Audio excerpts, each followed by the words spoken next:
Makna kalam Imam Al-Ghazali rahimahullah wa nafa'ana bi ulumihi fid dharain amin. Maka inilah hukum setiap orang yang mengingkari karamah para wali.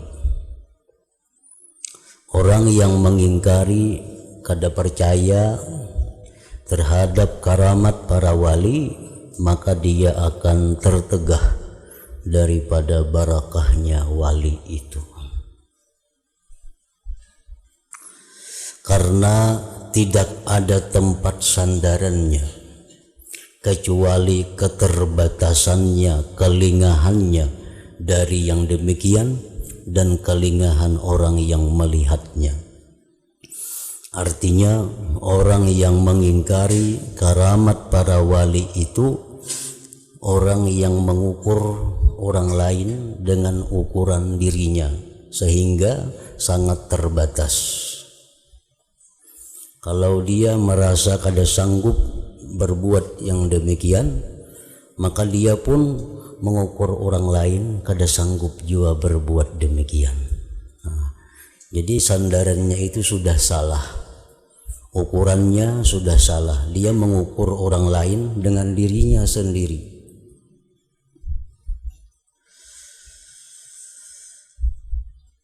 Dan sejahat-jahatnya sandaran yang demikian adalah mengingkari kudrat Allah Ta'ala. Allah itu maha kuasa memberikan keistimewaan, kelebihan kepada sebagian daripada hambanya. Orang yang mengingkari karamat para wali itu bisa disamakan dengan orang yang mengingkari kudrat Allah. Padahal setiap karamat para wali maka itu adalah merupakan mukjizat dari Nabi sallallahu alaihi wasallam. Kullu karamatin liwaliyin mu'jizatun lahu sallallahu alaihi wasallam. Setiap ada karamat dari para wali, maka itu hakikatnya adalah mukjizat Nabi kita. Karena para wali ini umat Nabi kita.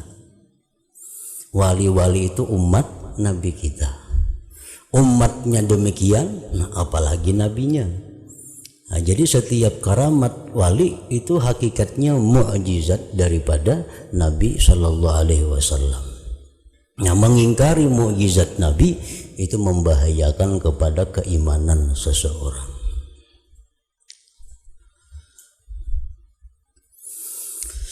Akan tetapi hanya saja akan mencium bau mukasyafah.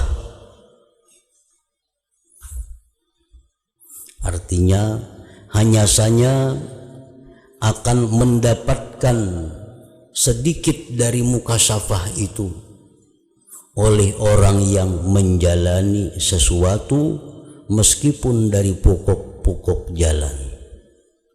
Orang yang diberi Allah mukasyafah itu orang yang sudah berjalan walaupun hanya pada pokok-pokok perjalanannya. Dia sudah membaguskan tobatnya. Nah, itu berarti dia sudah menjalani suatu jalan menuju kepada ma'rifatullah. Nah, kalau orang itu sudah bujur-bujur tobat, membaguskan tobatnya, itu bisa diberi Allah bagian dari mukasyafah. Mukasyafah itu artinya adalah melihat hakikat dari sesuatu perkara. Nah, melihat hakikat dari sesuatu perkara, melihat dalamnya sesuatu yang ada. Nah, kita bisa hanya diberi Allah mukasyafah itu bila sudah kita mulai menjalani jalan menuju kepada Allah tadi. Kalau kita masih belum menjalani jalan menuju Allah, nah maka itu kita jauh daripada mendapatkan baunya mukasyafah tadi. Maka bila kita kada diberi Allah mukasyafah itu, maka kita melihat sesuatu itu hanya dari zahir belaka. Kita melihat apapun, yang kita lihat hanya kulitnya. Nah, itu mukasyafah diberi, artinya kita akan bisa melihat sesuatu itu bukan hanya dari zahir, tapi kita melihat sesuatu yang ada di dalamnya yang zahir itu. Sebagaimana telah ditanyakan kepada Bishrun, dengan sebab apakah kamu mencapai tingkatan ini? Ia menjawab, saya menyembunyikan halku karena Allah Ta'ala. Maksudnya, saya meminta kepada Allah supaya Allah menyembunyikan untukku dan merahasiakan urusanku. Artinya bahwa orang yang sedang berjalan menuju kepada ma'rifatullah itu, dia mesti minta kepada Allah agar disembunyikan.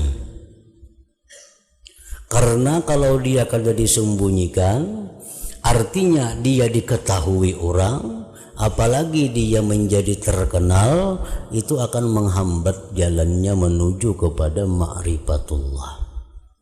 Karena bila seseorang itu masyhur terlebih dahulu, tentu akan banyak orang-orang yang mengetahui dirinya. Bila banyak orang-orang mengetahui dirinya, tentu akan banyak berurusan dengannya. Nah, banyaknya urusan-urusan kepada makhluk bagi seseorang yang salik, bagi seseorang yang menjalani perjalanan menuju Allah itu menyulitkan dia untuk mengamalkan amalan-amalan yang banyak itu. Nah, jadi Bishr Al-Hafi, beliau pada waktu awalnya dalam perjalanan menuju ma'rifatullah, beliau minta agar disembunyikan, agar tidak diketahui oleh orang.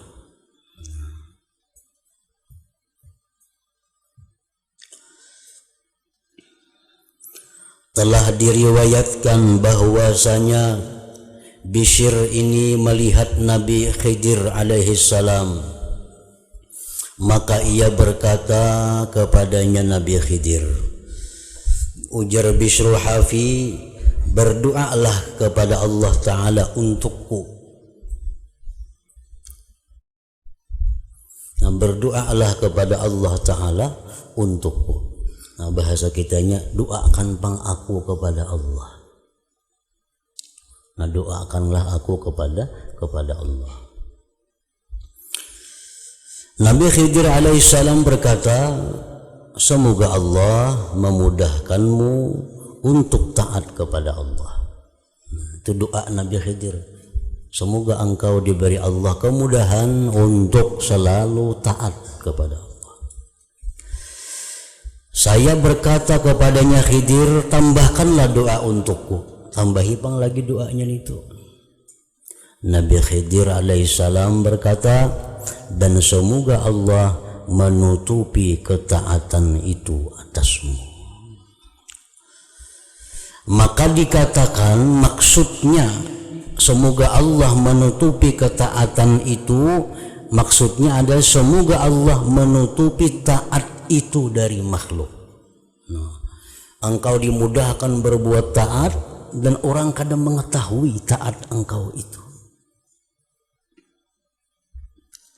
Dan ada lagi yang mengatakan maksudnya semoga Allah menutupi ketaatan itu, maksudnya adalah semoga Allah menutupinya darimu sehingga kamu tidak menoleh kepadanya. Nah, perbuatan taat itu berbeda dengan perbuatan maksiat. Kalau perbuatan maksiat itu apabila kita tobat kepada Allah, kita ingat-ingat, kita sesali, itu jadi kebaikan kepada kita. Tetapi kalau perbuatan taat ini hendaknya jangan diingat. Perbuatan taat yang telah kita lakukan dahulu-dahulu jangan lagi diingat, apalagi dibanggakan. Karena mengingat-ingat perbuatan taat itu bisa menimbulkan kebanggaan kepada orangnya dan itu bisa menggugurkan pahalanya.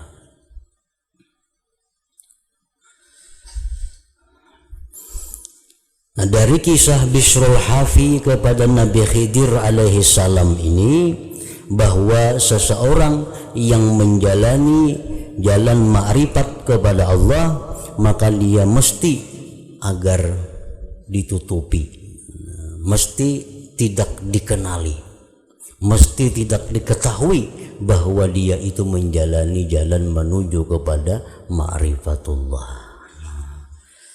Karena makin dia tersembunyi, makin sedikit kesibukannya. Makin kada dikenal orang, makin sedikit urusannya.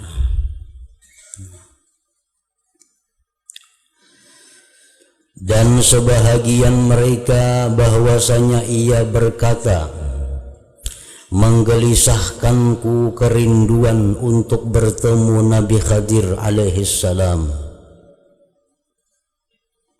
Lalu pada suatu kali saya meminta kepada Allah Ta'ala, semoga Allah memperlihatkan saya kepadanya Nabi Khidir, supaya ia mengajarkan kepadaku sesuatu yang sangat penting untukku.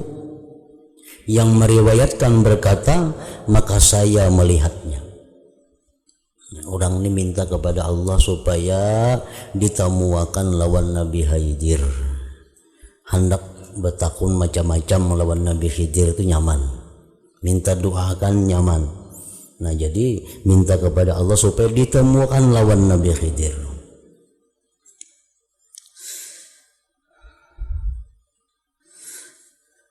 Doanya dikabulkan Allah, dia bertemu Nabi Khidir. Dan tidak mengalahkanku akan kesusahanku dan cita-citaku, kecuali saya berkata kepadanya, wahai Abul Abbas.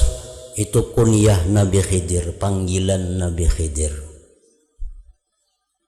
Ini Nabi Khidir itu panggilan Sidin atau kunyah Sidin Abul Abbas.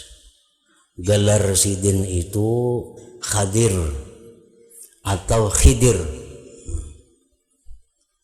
Ngaran Sidin Balya. Ngarannya kada terkenal, yang terkenal cuma gelar. Khidir itu gelar. Kalau panggilannya Abul Abbas. Ngaran Sidin sebujurannya Balya. Apa digelar Khidir? Hijau. Khidir itu hijau artinya. Karena beliau tidak bertempat di suatu tempat yang gersang, melainkan tempat gersang itu menjadi subur. Tidak ada tempat yang gersang Sidin singgahi, melainkan tempat yang gersang itu menjadi makmur. Nah, makanya digelar dengan gelar Khidir. Jadi membacanya ada dua cara. Yang pertama Khadir, Nabi Khadir atau Nabi Khidir. Kada ada Nabi Haidir. Nah, jadi Khadir atau Khidir artinya hijau tadi.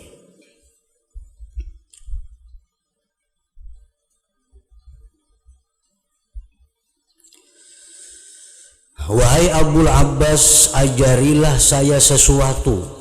Apabila sesuatu itu saya ucapkan, maka terdindinglah saya dari hati makhluk. Artinya ajari pang aku amalan, nang bila ku amalkan orang kada memandang lagi lawan aku, orang kada ingat lagi lawan aku, orang kada tahu lagi lawan aku. Nah, itu amalannya apa? Karena Sidin ini hendak menjalani makrifat kepada Allah, diperlukan ketenangan, diperlukan kesunyian. Jangan ada orang-orang yang mengganggu daripada makhluk Allah. Jadi minta doa kepada Khidir, bacaan apa supaya bacaan itu bila dibaca orang kada menggandang lagi lawan seorang, orang kada mengingat lagi lawan seorang, orang kada memperhatikan lagi lawan seorang, sehingga kada ada gangguan untuk mengamalkan wirid-wirid, mengamalkan amalan-amalan yang mempercepat dia menuju kepada ma'rifatullah.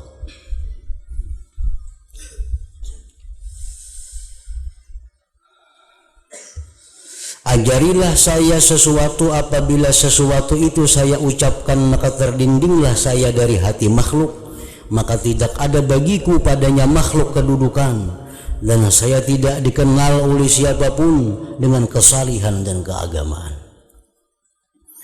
Maka Nabi Khidir alaihissalam berkata, ucapkanlah, Allahumma asbil alayya kathiba sitrik wa hutta alayya suradiqati hujubik waj'alni fi maknuni ghaibik wahjubni an qulubi khalqik.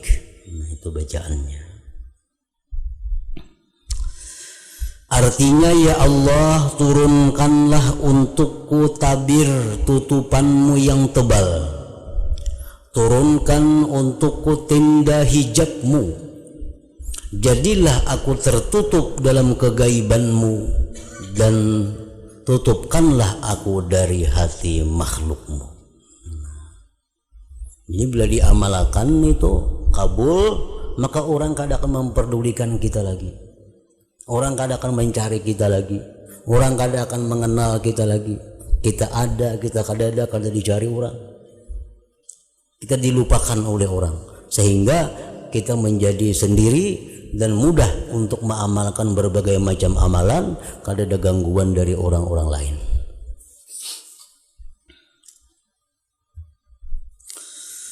Ia berkata, kemudian Nabi Khidir itu menghilang, dan saya tidak melihatnya lagi, dan saya tidak rindu lagi sesudah itu.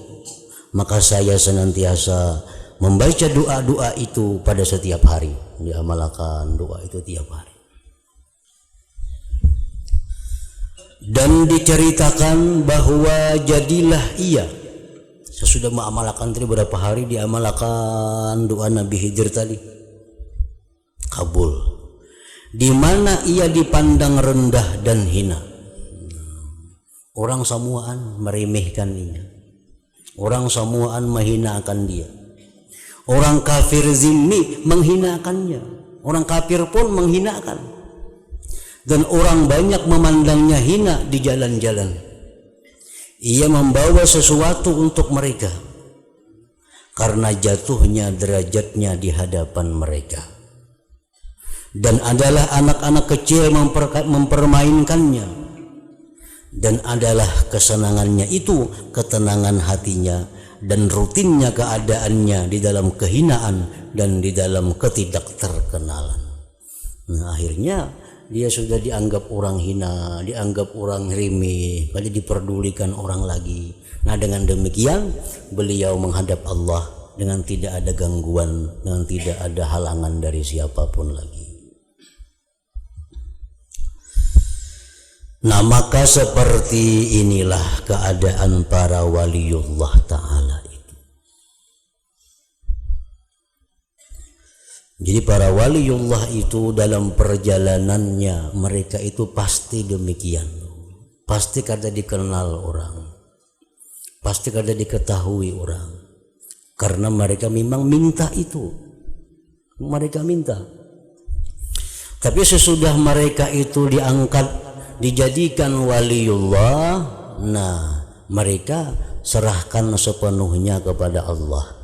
Hendak dijadikan Allah terkenal boleh, hendak dijadikan Allah tersembunyi terus menerus sampai mati, mereka pun setuju.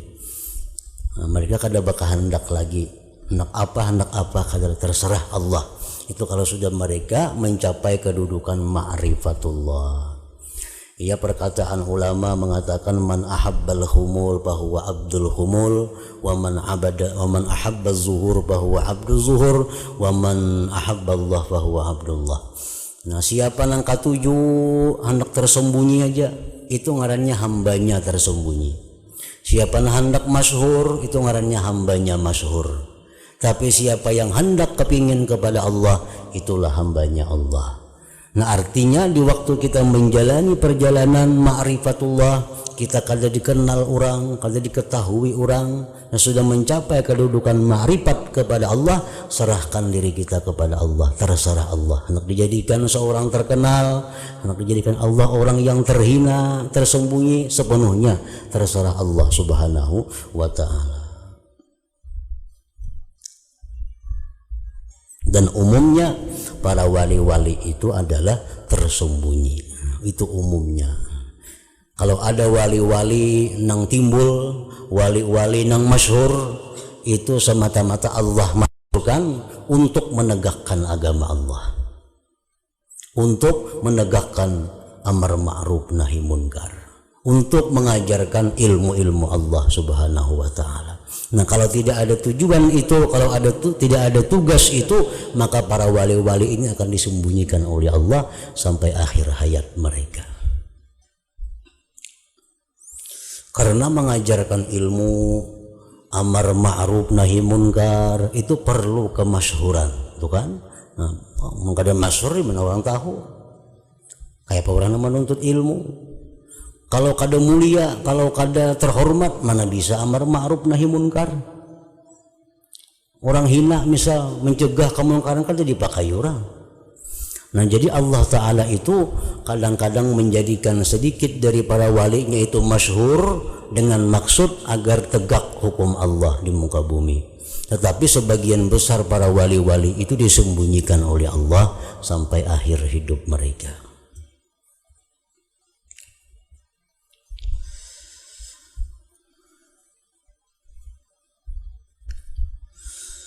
Dan orang-orang yang tertipu, nah manusia-manusia yang tertipu, hanya saja mereka itu mencari para wali itu di bawah surban yang besar,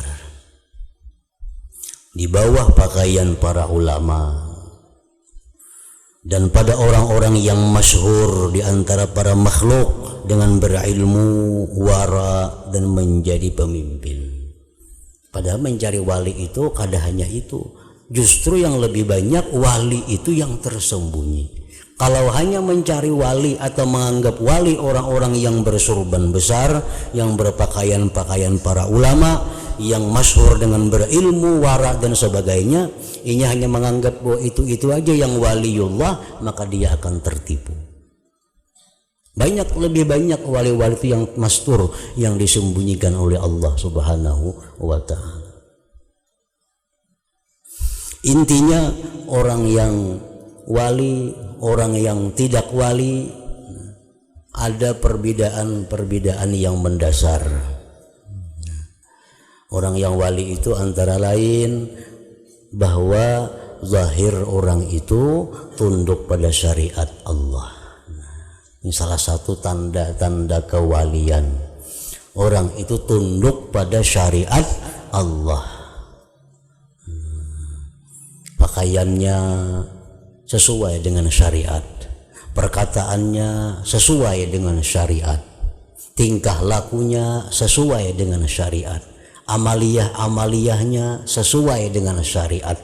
Itu salah satu tanda dasar seorang wali. Artinya kada mau orang wali itu kada sembahyang, kada mau.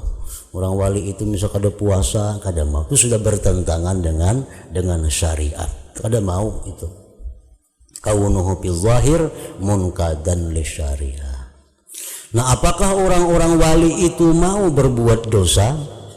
Apakah orang-orang yang ma'rifat itu mau berbuat dosa? Sebagaimana orang-orang biasa? Nah jawabannya orang-orang wali itu mau berbuat dosa, mau berbuat maksiat. Tetapi ada 3 yang membedakan antara orang wali yang berbuat maksiat dengan orang biasa yang berbuat maksiat. Bagaimana orang wali yang berbuat maksiat itu? 1, dia tidak merencanakan berbuat maksiat. Kada merencanakan. Nah kalau orang kada wali mau berencana seminggu berdahulu berbuat maksiat. Nah kalau orang wali itu mau berbuat maksiat cuma kada direncanakan, spontan. Nah, yang kedua, orang wali itu kalaupun dia berbuat dosa, dia tidak gembira, tidak suka, tidak senang. Nah, kalau orang biasa berbuat dosa, dia bisa berbangga, nah bisa gembira dengan dosa itu, bisa agak dengan dosa itu. Nah, yang ketiga, orang wali itu bila mana berbuat dosa, la yusir, dia tidak mengakali dosa itu. Nah, kalau orang biasa berbuat dosa bisa mengakali, bisa merancaki. Nah, jadi orang wali itu mau berbuat dosa karena mereka kada maksum. Lain nabi-nabi, nah nabi itu dipelihara dari dosa. Kalau orang wali ini kada ada jaminan terhindar dari dosa. Cuma bedanya lawan orang kada wali tadi, itu bedanya. Mereka kada mau merencanakan berbuat dosa, dan bila berbuat dosa mereka itu sedih, mereka kada mau gembira. Dan ketiga, bila berbuat dosa mereka kada mau titir. Nah, membuliki artinya membuliki.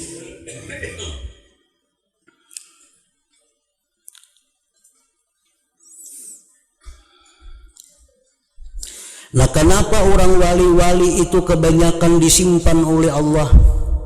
Kenapa orang-orang wali itu kebanyakan disembunyikan oleh Allah? Hanya sedikit yang keluar, hanya sedikit yang masyhur. Karena sejak di zaman Nabi sampai hari kiamat, mungkin wali-wali yang masyhur itu kawa dibaca, kawa dihitung. Bahkan ada kitab-kitab yang mengumpul tentang wali-wali. Ada kitab Jami'u Karamatil Aulia, ada kitab Safwatus Safwa, ada kitab Hilyatul Aulia, macam-macam kitab. Itu kumpulan tentang nama-nama wali-wali. Artinya kawa dihitung. Tapi nang kada masyhur, wah kada terkira banyaknya. Kada terkira. Nah, kenapa wali-wali itu disembunyikan oleh Allah kebanyakannya? Itu karena kecemburuan Allah Ta'ala. Kecemburuan Allah Ta'ala pada wali-walinya itu enggan kecuali Allah menyamarkan mereka. Karena wali-wali ini kalau timbul, kalau masyhur, mereka akan dibesarkan oleh orang. Padahal yang mesti dibesarkan itu cuma Allah Subhanahu wa Ta'ala. Allah cemburu. Wali-wali itu kalau timbul dimuliakan. Padahal mestinya yang mesti dimuliakan itu hanya Allah. Nah, itu Allah cemburu.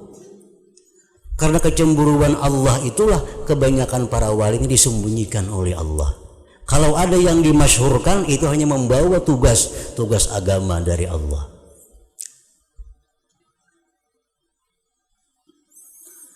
Sebagaimana firman Allah Ta'ala, para waliku itu di bawah kubah-kubahku, tidak mengenal mereka kecuali aku.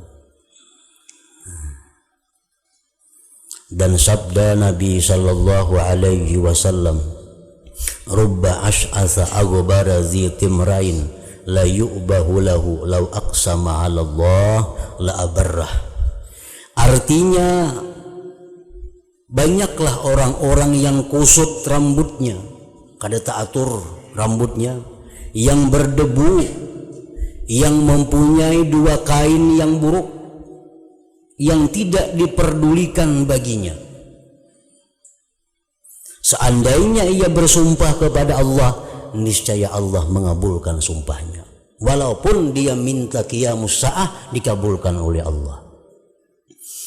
Artinya Allah Ta'ala itu ada mempunyai hamba-hamba, yang hamba-hamba ini orangnya rambutnya kusut, berdebu, pakaiannya cuma 2 lembar, kada diperhatikan orang.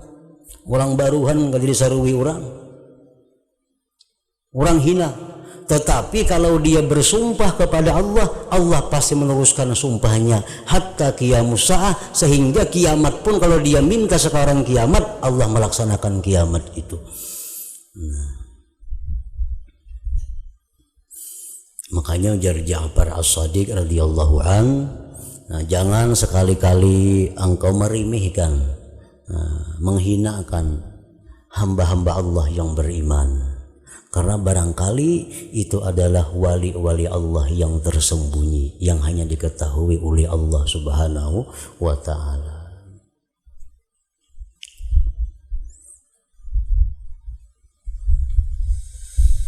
Secara jumlah maka hati yang paling jauh dari mencium makna-makna ini, hati yang paling jauh dari merasakan makna-makna ini adalah hati yang sombong,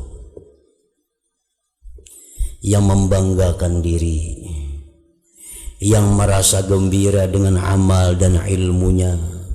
Nah, ini orang-orang macam ini jauh daripada merasakan apa-apa yang diterangkan tadi.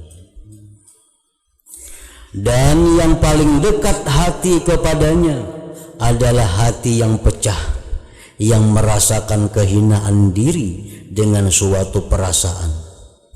Apabila ia dihinakan dan teraniaya, niscaya ia tidak merasakan lagi dengan kehinaan. Orang yang merasakan dirinya itu hina, inya kalau dihina kada merasa hina lagi. Orang yang merasa hina itu orang yang merasa dirinya besar. Orang yang merasa dirinya itu mulia. Begitu dia kada dimuliakan, lalu merasa dihinakan. Nah, kalau orang yang sudah menganggap dirinya itu hina berdahulu, dihinakan, inya kada merasa hina. Nah, hati nang macam itu nang paling dekat dengan makrifat kepada Allah. Hati nang macam itu nang paling dekat dengan mukasyafah tadi.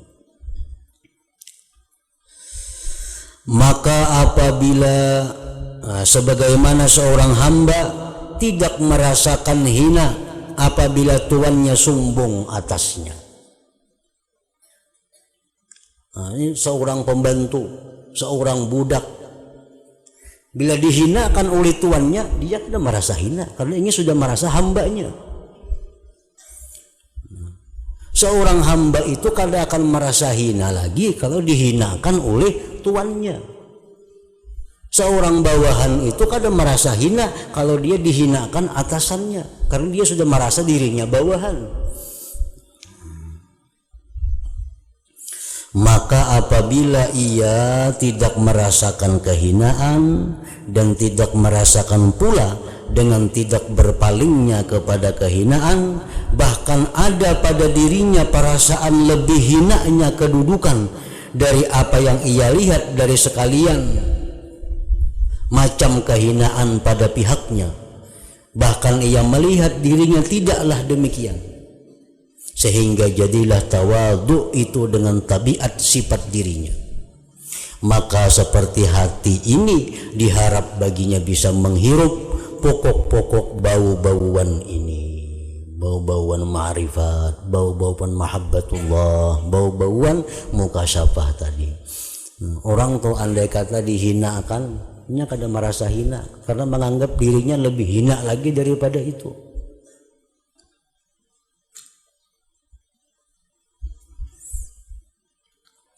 Nah, hati nang macam itu nang parak lawan ma'rifatullah. Hati nang macam itu nang begitu belajar beramal satu mat diberi Allah ma'rifat. Kan orang mencapai ma'rifatnya ada nang sehari dapat ma'rifat, ada nang setengah hari dapat ma'rifat. Tergantung bagaimana hatinya. Ada orang yang berpuluh-puluh tahun udah belajar ma'rifat, berpuluh-puluh guru sudah tatap nol. Banyak tuh. Berpuluh-puluh tahun mengaji ilmu tauhid, tasawuf, berpuluh-puluh guru berganti-ganti, hasta sekarang tetap nol. Karena hatinya masih berada di atas, hatinya masih merasa kesombongan. Jakanya hatinya sudah berandak di bawah berdahulu, nyaman.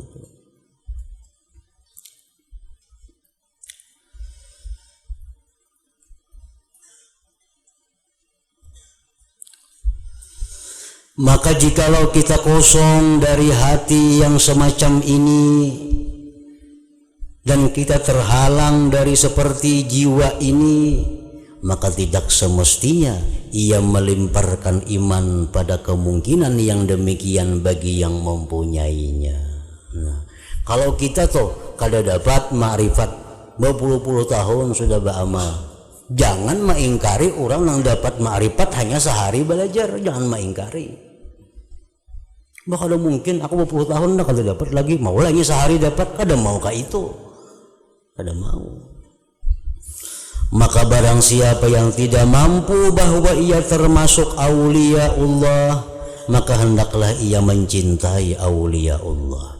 Siapa nang kada jadi wali, cintai wali barang.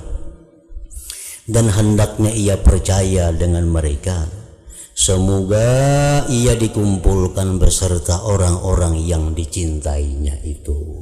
Wali kada memusuhi lawan wali, dubul itu ngarannya. Orang hal yang semacam ini dibuktikan oleh apa yang telah diriwayatkan, bahwasanya Nabi Isa alaihissalam bertanya kepada Bani Israel, di manakah tumbuh tanam-tanaman? Ujar Nabi Musa, di mana tumbuh tanam-tanaman? Mereka menjawab, di tanah. Di tanah tumbuhnya biasanya tanam-tanaman itu. Nabi Isa alaihissalam lalu bersabda, dengan hak sebenarnya saya mengatakan kepadamu bahwa tidak akan tumbuh hikmah, tidak akan tumbuh ma'rifah kecuali di dalam hati seperti tanah. Tanah itu dijajak adalah bakuciaknya kadada, dihujani adalah bakuciak kadada, di Kamarawi bapacahan ninya tanahnya kada bakuciak-kuciak juga. Nah kayak itu artinya kalau kita hati kita mampu dihina orang, hati kita mampu difitnah orang, hati kita mampu dipuji disanjung orang, nah bila mampu mengatasi itu maka akan tumbuh hikmah ma'rifat di dalam hati kita.